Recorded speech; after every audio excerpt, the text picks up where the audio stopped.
Journaling. Noun. The act of writing what you have done each day, sometimes including your private thoughts, feelings, and goals. Journaling allows you to reflect on your journey of transformation. No matter what you are trying to manifest, journaling is the best place to start. In this video, I'm going to go over how you can start journaling in order to become a better, more purposeful person. This will allow you to have greater control over your thoughts, feelings, and emotions, and it will allow you to set goals for the future. Now, there are many types of different ways you can journal, and I'm going to start by going over gratitude journaling. Gratitude has scientifically been linked to feeling happier and releasing negative feelings.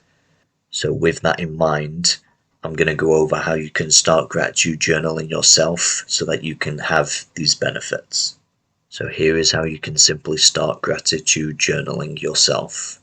Grab a notepad or whatever you want to use. I would highly recommend doing it on paper and not digitally, as it requires more thought as you are actually manually writing things out and thinking about the way you want to spell certain words and not just using autocorrect. Doing this will just allow it to be more of an authentic approach to journaling. What you can do is literally grab your journal right now and just follow along. You can start simply just by writing today's date and just start writing a few things that you are grateful for.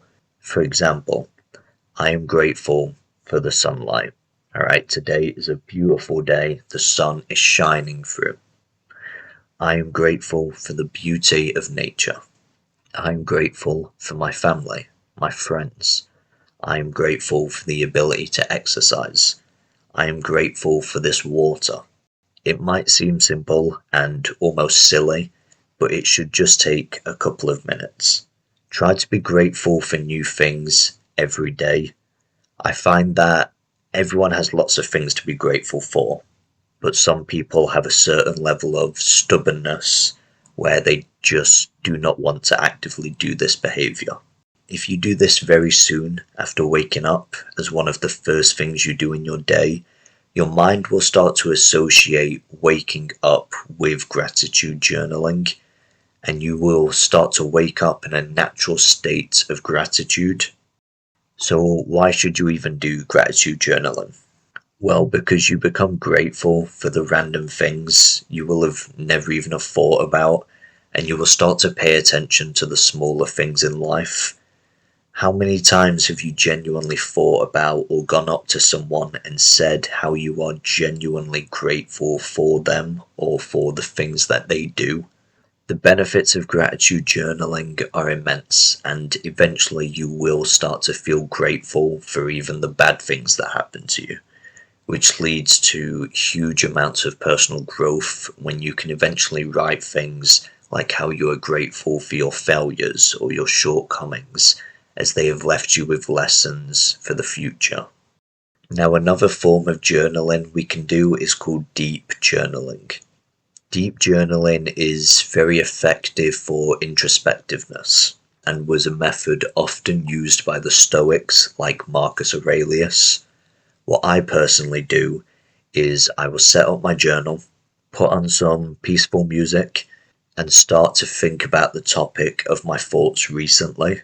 These are often the things that you think about multiple times per day that you generally just push off, which leads to these thoughts never really getting the time that they need, and then that causes them to stay in your head.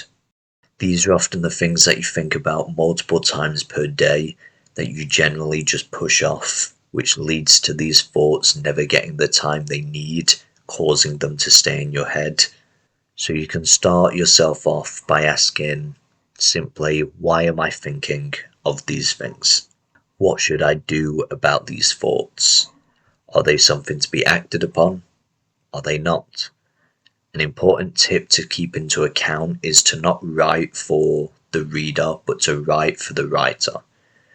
Journaling in this way is not necessarily for other people to read or look back on, but for you to express your thoughts onto the paper, right, in exactly the way you are thinking. It might not necessarily make perfect sense or perfect sentences, But again, this is just for you to put your thoughts onto the page, not for someone to read. Another form of deep journaling can be done at the end of your day and is done in a more reflective way, reviewing your actions for that day as a whole. What kind of things did you do badly? What did you do well? What did you do differently? Are you living in accordance with your core values? Or are you possibly allowing yourself to be controlled by fear and desire? You could even journal about the future and your core values, asking yourself questions like, what do you really want your life to stand for or represent? What do you want to be remembered for? What sort of person do you want to be? Journaling in all of these ways and asking yourself these questions will help you become more aware of your thoughts, feelings, and actions, and will help you live more according to your core values, beliefs, and purpose. Journal about these until you feel at peace from the thought. This might take multiple pages or only one, but it'll help unburden your mind. As Socrates once said, the unexamined life is not worth living. Peace.